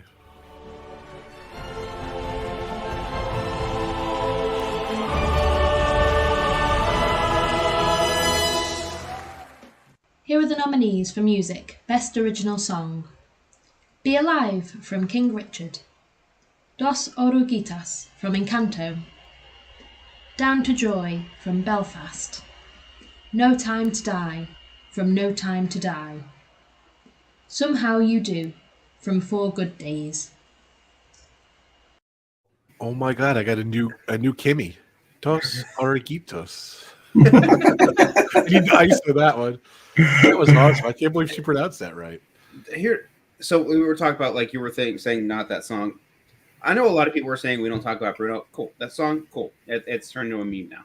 Exactly. All right. The way I look at original song is how it's meshed with the film and the story it's trying to tell. That scene, Dos Oreguitas, where it's like explaining like the abuelita's backstory and how she like. It's a great song. It's a great song, and it's paired perfectly. It's like steak and wine. If you find the right combination, it's perfect. That was a perfect combination for it. So Okay. Yeah, I picked No Time to Die. What's her name? Billie Eilish. Billie Eilish. That was my second pick. I love I just think I think people like her, so I think she's gonna win. She won a lot before, so it will come down to by Velocity is going to run. It will come down to these two categories. I feel sorry for Diane Warren. Always the bridesmaid. Well, tell her Diane Warren. This is the in 30 13th seconds. time, Everything 13th time that Diane Warren's been nominated for an Oscar for her songwriting. She's never won yet. And she's not going to win in this category either. Reba McEntire. So 4 Good Days. The song's actually really good. Yeah, so I'll give it to her. I don't overly remember Down to Joy in Belfast, so I don't think that will win. I mean, the trailer doesn't even play Down to Joy. It plays his cover of Everlasting Love. So So Be Alive, King Richard has the star power because it's Dixon and Beyonce, but I don't think it's going to win. I think it's going to come down to Encanto or No Time to Die. Encanto could take it, but the thing is, everyone's talking about We Don't Talk About Bruno. That's the song that everyone talks about. It doesn't deserve an Oscar nomination, though. And that's the fact that they've not picked that song. The fact that they've picked Dos Oreguitas.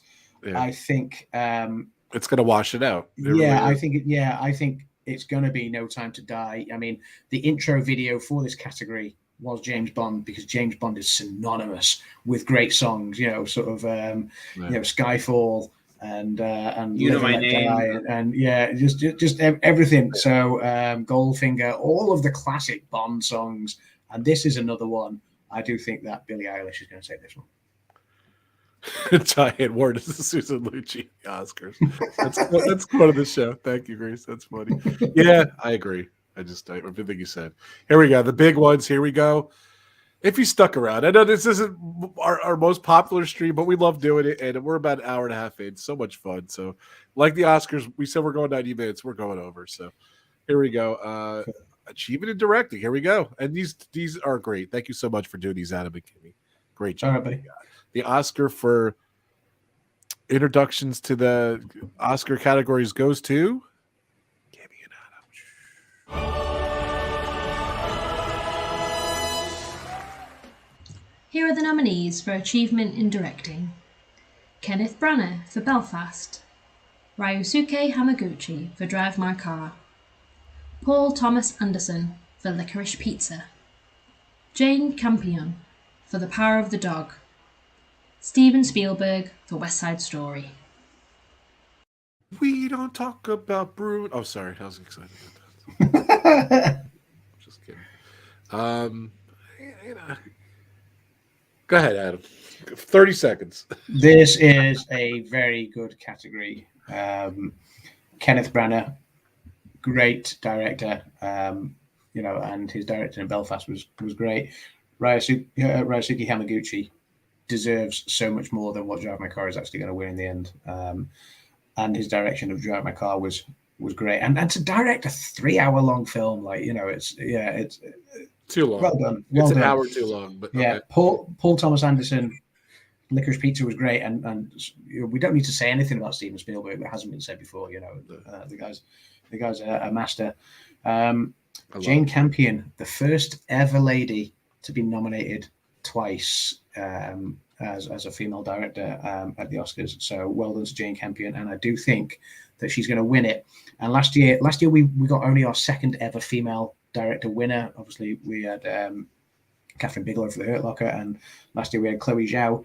I do think Jane Campion's going to take this one, and we're going to get our third female director winner. And it's about time. It's about time because there are some superb female directors out there. So yeah, I agree. I think she's going to win.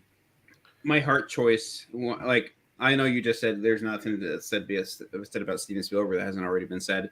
Steven Spielberg is one of my favorite directors. He's directed. My favorite director. Yeah. I just don't think he's going to win, unfortunately. Yeah, that's what I'm trying to say. He directed 2 of the 5 of my favorite of my top 5 of all times, and he had a huge hand to play in Back to the Future, which is another one of my favorite top 5.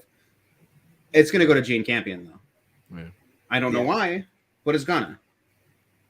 Well, because it's the my first thing was it's the curse of the Oscars, but that's just the way the Oscars are. It's not the curse of the Oscars. I mean, I know you guys didn't overly like The Power of the Dog, but The Power of the Dog is filmed with so much subtlety. It's such a slow burner of a movie, but it's filmed with so much subtlety and tension. And I watched the documentary. She really draws those performances out. Yeah, she really draws those performances out, and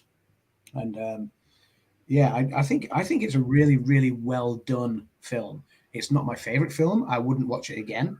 You know, I can see Rob obviously putting his thumbs down. Like, you know, it's a film that I didn't necessarily enjoy. The brilliance of is the ending. Say it, Brandon. But what do you call the movie? But it's Brandon calls it The Power of the Nap. So, I call it that because I literally fell asleep 30 minutes into watching it. Yeah, like it literally like. It didn't get good until like the final 15-ish minutes. Exactly. That's what I say every time. The bizarre thing is it was a short movie. For the 15 it's the minutes, ending of the movie that makes the film. It really is the ending of the movie that makes the film. Like, it's because it literally just shows like if you're a workaholic who doesn't care about himself, like who doesn't take care of yourself and just like let yourself go to waste. So like if you hurt yourself, you don't bandage it up, you're gonna die. Workaholic.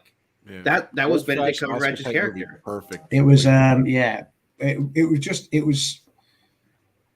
it was so well made though. That's the thing. The whole film was so well made. Whether you like the film or not, you can't take away from how well made it was, and this is why she's going to win this category. So yeah, I see it. I know why. It very well. The performances are very, very strong. I think it's her here, and she's won a lot already, right? She's won a lot of awards for Best Director.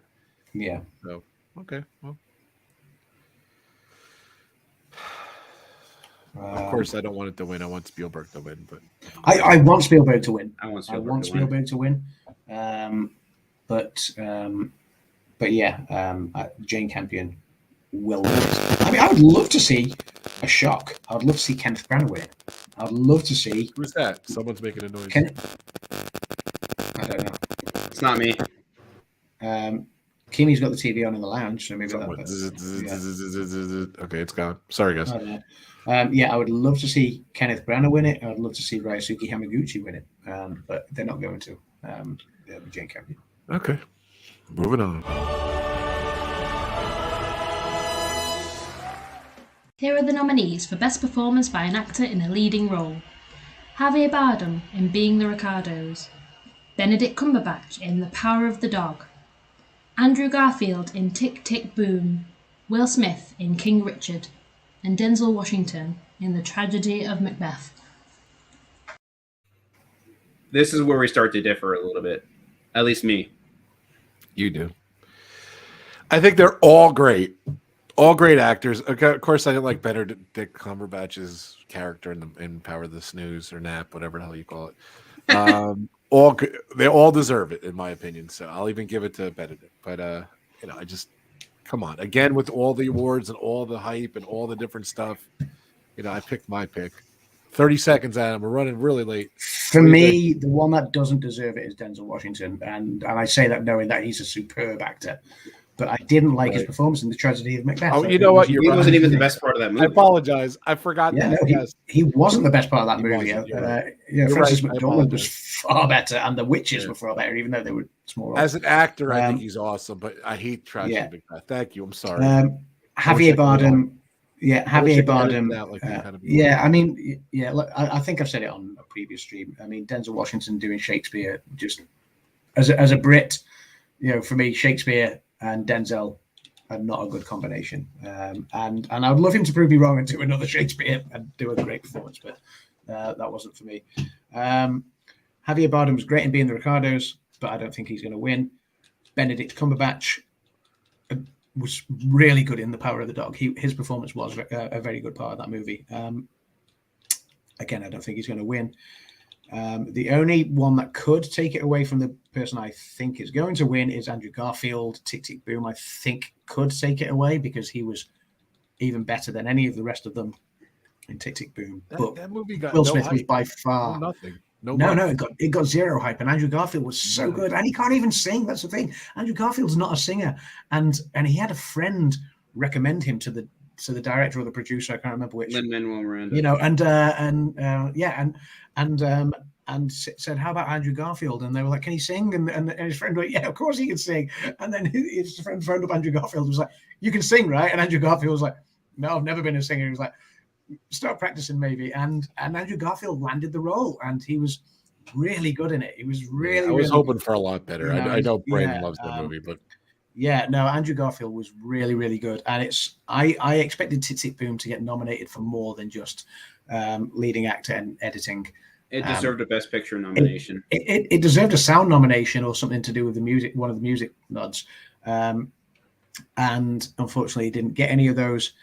And I don't think Andrew Garfield's going to get the Best Actor Best Actor win either, and it's a shame. It's going to go to Will Smith. And don't get me wrong, Will Smith's performance is sublime in this. It's he's not won the Oscar before, and I don't think has he.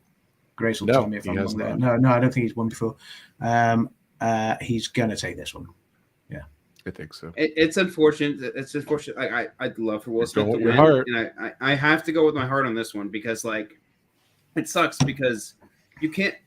It's like every year, Will Smith is nominated for Best Actor for something, and he's always paired up with somebody else who really deserved it as well. And it's like they're always neck and neck. I want Andrew Garfield to win this one. Okay. That's fair. I wish you luck on that pick. So I wish you guys luck on yours. Thank you. Actors, here we go. Here are the nominees for Best Performance by an Actress in a Leading Role. Jessica Chastain in The Eyes of Tammy Faye. Olivia Coleman in The Lost Daughter. Penelope Cruz in Parallel Mothers, Nicole Kidman in Being the Ricardos, and Kristen Stewart in Spencer. Flip me. What do you mean flip? Oh, what do you want to do? I'm going to go with Jessica Chastain for Eyes of Tammy Faye. I really wanted to go with Kristen Stewart for Spencer. I think that's not a bad shout, Kristen Stewart and Spencer's not a bad shout. She was very good. She did a good job. I think the movie's horrible. I'm in the middle of watching it. It's my I'm power not, than that I'm movie. So. Her performance was the best part of the film. Yeah, it's the only part of the film. It's the only part. Yeah, it's just weird. But I get it. But I'm halfway through it. It's like one of my last. I counted it that I watched it because it really doesn't matter. But I don't really like it. So. Jessica Chastain seems like one of the coolest actresses in Hollywood. She got nominated once for The Room. What's that movie called? I think no, that wasn't The Room. That not would The be Room. The Maid or something. I don't know, something like that. Grace will probably chime in, but she just seems really cool. My friend Chris met her a few times, and she just seems really cool. Did she not get nominated for Arrival as well? The Arrival. That's it. Yes, thank you. That's what I was trying to think of. I got The Room. Don't ask me. So. I don't know. I thought it was good. I thought she did a great job. Really, I didn't. The whole story of Tammy Faye and Jim Baker is very interesting, and it's definitely worth watching. And she won everything else for all the other awards. I can't imagine she's not winning. I can't imagine that Adam didn't pick her. So if he did, that's the biggest. I'm not even asking him. I'm going to paste his X in his spot. So Jessica Chastain, right, Adam? Really? Is there the big discussion here? Brandon, I changed mine from Spencer to Jessica Chastain, and this is the hardest category that I've found to pick. Okay. Nicole Kidman was so well thought of early on, but I think she's actually also ran in this. She is the she's probably the least likely to win it now. Olivia Coleman was good in The Lost Daughter. It's a film that has kind of not done that well in award season, but the Academy loves Olivia Coleman after her win. The help. Thank you. Her win in 2019, was it 2019, 2020? We just liked her from then. Yeah. Like that's a pub rock actress we like. Yeah, Olivia Coleman was great. Kristen Stewart, the only good thing worth watching in Spencer, and very good at that. She was superb, and I do think that Kristen Stewart could take it. The Eyes of Tammy Faye. I don't like Kristen Stewart at all, so that's why. The Eyes of Tammy Faye is likely to take it, but actually, I've gone with Penelope Cruz because I think her performance in Parallel Mothers is next level. I think she is so good in Parallel Mothers. And she's been very well thought of. So, yeah, I do think it was all right. Penelope Cruz could cause an upset here. I think, and this has been a head over heart thing as well. My head is telling me that Jessica Chastain is going to win it, but my heart is with Penelope Cruz for her performance. I can't imagine anyone but her winning it. But can I tell you my issue with Nicole Kidman for being the Ricardos?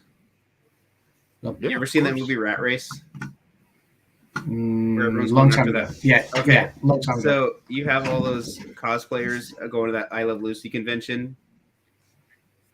I hate to say it, but they were better. They were a better performance of Lucy than Nicole Kidman was. Wow. Okay, that's your opinion. I hate to say that. She was all right. She didn't bowl me over. So yeah.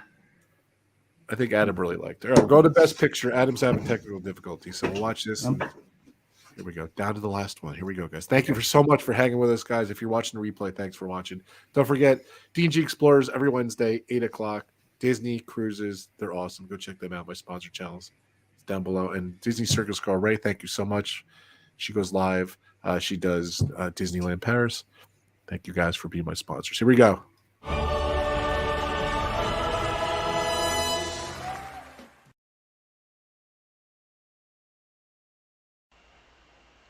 Here are the nominees for Best Picture. Belfast. Coda. Don't Look Up. Drive My Car. Dune. King Richard. Licorice Pizza. Nightmare Alley. The Power of the Dog. West Side Story. Go ahead, Adam. 3 seconds. Go ahead. 3 seconds. We could take a little bit more time here. Go ahead. So, I mean, 10 films. It's the first time it's been 10 films in quite a while. 10 years. Too many films. Some really good films there. Drive My Car, I won't take it, unfortunately, and I think it's been a very good film. I actually enjoyed Don't Look Up much more than a lot of people did, but it's not going to win any other awards, so it's not going to take this one. Belfast was a front runner very early on. But the fact that they haven't got cinematography and editing means that, it's not going to take this one either. This has now come down. I mean, King Richard, I thought was in the running early on as well, but it's not going to be. West Side Story was a flop, so it's not going to be. Licorice Pizza, no. West Side Story is a flop, really? Yeah, as West far Side as nominations go. Yeah, West Side Story has been deemed as a flop, even though it was I thought it was very good. Box office, it's tough times, I don't know. I don't know. Yeah, Nightmare Alley hasn't won anything else, I don't think we'll win anything else at this awards, so no. And Dune, no, it'll win smaller awards, but not the bigger awards, so no. It comes down to a 2-horse race. And we'll get a feel for how it might go early in the night once supporting actor and the writing awards have been dished out. Because it's now down to the film that's got the most nominations, Power of the Dog, versus one of the films with the least nominations, Coda. Bizarre. Very bizarre. And I agree 1,000% with you. Any other year, I would have said The Power of the Dog, and don't get me wrong, The Power of the Dog could still take it. But I'm thinking back to 2017 when La La Land was the most nominated film. I'm you know, so it got mad 14, about that. 14 nominations, tied with Titanic on the most nominations ever. You know, got all the major nods, like the Power of the Dog's got for directing, editing, you know, cinematography, etc., etc. You know, and then Best Picture came along, and La La Land won for all of 2 minutes and 23 seconds. It wasn't. Still bizarre. Moonlight Still was bizarre. The winner. Moonlight was the underdog and was the winner. And I'm looking back at that and thinking, the momentum is what actually took Moonlight to winning that. La La Land started award season as the 100% true. The one at the top, you know, and was winning everything. And then Moonlight just came in with this wave of momentum right at the end of award season. And that's sometimes what can make or break your ballots at the Oscars. And Coda's got that right now. The Power of the Dog and Belfast were the two front runners early on. And Belfast ran away. And the Power of the Dog seemed to be the powerhouse, you know, it was going to take everything. And all of a sudden, through award season, Coda has just come up with this momentum. And I just think that Coda's going to take it. And again, I'm going heart over head. You know, head says the Power of the Dog will probably win it because it might be too strong, but my heart is going with that little independent gem that's only got 3 nominations but could cause oh my God, if Coda wins, massive upset. And it would be wins, I'd be so happy. I agree. It would be a huge upset. It would be awesome. It It's would a be little a film huge that upset. could, because Yeah, that is my favorite picture. Coda I loved. Dune I liked a lot. King Richard I really liked. West Side Story I liked. Then maybe Nightmare Alley. The rest were Drive My Car, Licorice Pizza, Power of the Nap, my least favorite of the top 10. Don't Look Up, I really didn't like. I probably put that 8 or 9. So Coda was in my heart. Oh, the last of my choices, Power of the Dog, was my least favorite of the 10. Least. But yet I'm picking it because I just think it's gonna win. So I'm not I guess I'm a gambling man. I just don't think Coda's gonna win. I really don't. If it wins, bravo. I'll be the happiest guy. I'll take that. Even though it's the biggest nomination in the biggest category, I'll still take it. I'm picking stupid Power of the Nap, and I'm going to call it Power of the Nap. So I'm with Adam here. I'm also going to go with Coda. I said it earlier. I'm going to say it again. Yeah, Coda. It's the only film that. I just don't think it's a 50-50 match. I think because this is a 50-50 match. This is going to go down to the wire, and it depends because Power of the Dog is going to win directing, which normally goes hand in hand with Best Picture winner. Not every time. La La Land, Moonlight. Okay, so I'm going by my old instincts with the way the Oscars do stuff. You're going with you with thinking here. It's 2022. I could see both sides 100%. I'm glad you guys picked it. So Power of the Dog could very easily win this, and I've said this all along. And it won the BAFTA. Power of the Dog won the BAFTA, but I do think Coda will sneak in and take the Oscar. Well, I wish it does. So. Yeah. All right. Good picks, guys. Amazing. Well, the Oscars is this Sunday. It was late, so that's really why I get to watch a lot of these more movies, because I actually had another month. Yes, the lateness helped us. Yeah.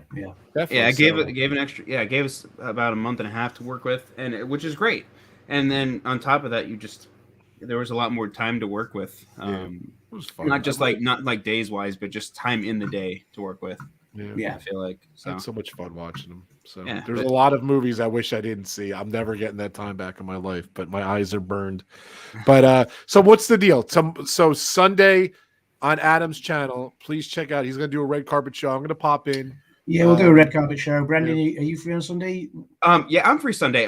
Actually, funny thing is our entire podcast is together. Me, Zach, and Phoenix. Phoenix came down from Ohio for this weekend for Oscars weekend. So nice. I mean, us as a podcast, we if you guys will let us, we can pop in. Yeah, that's Adam's channel. So do it. Yeah, you're all welcome. And then we're gonna do the winners stream Monday on my channel. Is that what we're gonna do? Adam keeps knocking it. Is it my channel? Whatever. Just check my channel, Adam's channel. It's going to be either one. So I think it actually is going to be on Adam's lane. We're going to do the winners. So. Yeah. You normally do the picks, and I normally do the recap. So so Monday night recap will be on my channel, and we'll do the results. We'll present the trophy to probably Rob this year. I don't know. Maybe someone else. It could go anyway, couldn't it? So it's so weird because we go neck and neck, and Adam get one, I got one. Adam gets one, I get one, and then we'll stray a couple.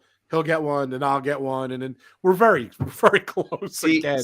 you guys are Again, throwing so yourself. the heck You knows, guys so. are throwing yourself into a one-on-one competition. What you fail to realize is I've been able to see almost a lot of these films this year, and I'm not blowing my heart. So All right. I'm actually voting with what I think will win. All right, so, very good. Brandon, you could get this. Yeah, you could get this. I'm gonna get it this year. I'm gonna get it next year, and at the wedding, you're just gonna hand me my trophy. Yeah, we don't have Dan's pick yet, so good luck, Dan. And thank you guys so much. If you want to do a pick, let me know. Just, send me a message on my socials or robfuz@gmail.com if you want to enter your picks. The deadline is Sunday noon, right, Adam? We could say. And noon Sunday. Noon Sunday. If there's any changes, or if anybody just who hasn't, obviously there's a few people like Jim hasn't been in the stream. Ray's not been in the stream. She had some stuff going on. So Ray needs to send over her picks and stuff like that. So just get them to us by noon Sunday. Disney Dan, wherever he was. Look at you, Dan. Don't even bother. He Dan. Boo. He said I might not be able to make the stream unless it's like 10:30 p.m. We're almost 11. He's still not made it in. So this guy is like, why we didn't a little light run into the street. I was Australian. See, yeah, Rob's whole thing. Rob's whole thing. This whole award season. That movie sucks. I mean, Dan sucks. Dan sucks right now. He said it, not me. Yeah, I love Dan. So, Dan's cool. Just send your picture. I love Dan. He's just he's not been here for the nominees. He's not been here for the picks. Dan, you better be here for the recap and reactions on Monday. That's all I'm saying. So. All right. So definitely check out Adam's Land. I just put it up there. His channel, the red carpet tomorrow, and we'll hit the red carpet down there, and then the who won on Monday. So thank you guys so much. Almost 2 hours. A lot of fun, guys. Thank you for watching. Remember when we said we were just going to go an hour and a half? What happened? It never happens. I knew it was going to be 2 hours, but that's why if we said 2 hours, then it would have been 3 hours. So yeah. All right, guys. I got to go pick up pizza for the kids. Thank you so much. I gotta pick up Phoenix. He's at the bus stop. Oh, go for it. I gotta get Phoenix for the bus stop. We're going. Good luck, everyone. Thank you so much. Guys. We playing? Have a good. Hey, we playing? Have a good weekend, guys. Thank you so much. Bye, guys. Thanks, guys. No picks. Maybe next year. You guys could do it, Lisa. Just pick. Thank you guys so much. I'll watch the rest and consider predicting who's going to win. Yeah, do it, Noah. Watch the rest. How many you got to go, Noah? All right, guys. Thank you so much for watching. Awesome time. So, have a great weekend, guys. Good luck, everybody. Brandon. Good luck, Adam. Good luck, everyone. See you later, guys. Bye, guys. Thank you. Bye.